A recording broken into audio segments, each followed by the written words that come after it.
This is just some sample work that I got. I took it from a Lana Del Rey song and just sort of like looped it over. This is a synth. These are the loops right here. You can see their audio like waveforms. And then these are individual waveforms. These are drums, like a chant. And like kicks and stuff. You know, your basic hip-hop drum kit. You wanna hear it?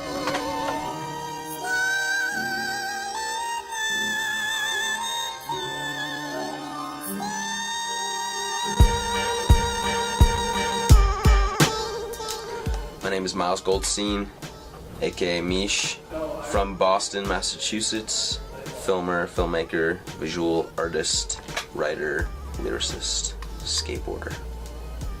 Super cool.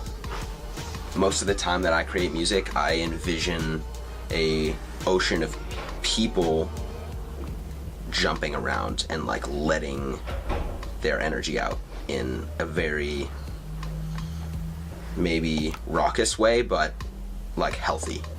So striving for that sort of thing and creating a feeling rather than, you know, just like background. You know, I want to create an experience. I want something that someone can go home and remember and not just be like, yeah, he like jumps really high. You know, I want visuals of an army of people with me, you know. Yeah, I think that's really important to me. I don't know why I didn't say that earlier. You asked like why, like what do I want to get out of music? I want to create experiences. Period. Yeah, it's pretty tight. What do you get out of music?